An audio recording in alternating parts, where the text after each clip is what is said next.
Havenwood State Forest. It is a site that has taken on many identities throughout its history of occupation, first serving as cultivated land by European settlers, then in 1917 as the site for a county correctional facility, claimed during World War II by the military as a German-American internment camp, repurposed in the 1950s as a Nike missile site and army base. The area was abandoned in the late 60s. It fell into disrepair and was forgotten until an organization of local residents decided something needed to be done. Understanding its importance as part of their community, they fought to have the land turned over to the public as a park. The transition hasn't been easy. The land has needed time for healing.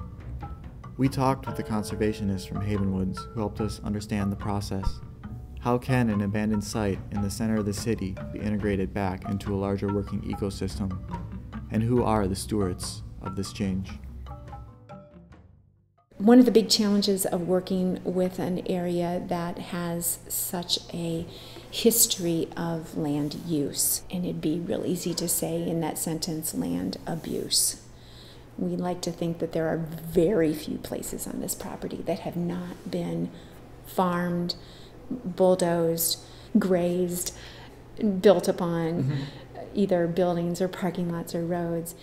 There are many places on the property, if you dug a hole, all you would hit would be old foundations. There would still be nothing. And it's actually pretty interesting to look at aerial views. If you know where to look, you can still see the outlines of the buildings today because the vegetation is different there.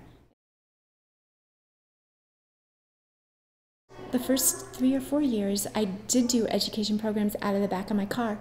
And we planted thousands and thousands of trees with kids. You know, I talked about the survival rate and that it's more of a product, not process than product, especially when they get planted upside down. For the kids to be involved in those planting programs is really important because it gives them a sense of ownership over this place too, because now they've put some time and effort into what's happening here.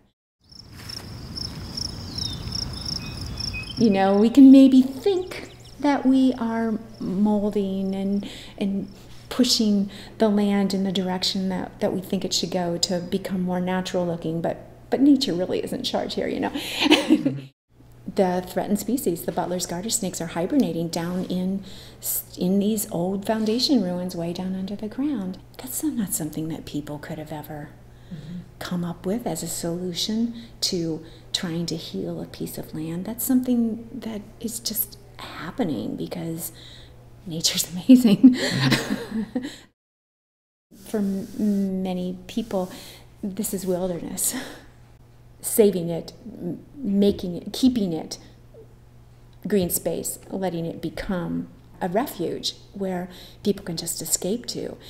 And there are places on the property where you can't hear the sirens. You can really forget that you are in a large city. My name is Beth Mittermeier, and I have worked here since 1983. I think it's been an honor and a privilege to have been here that long and see those changes.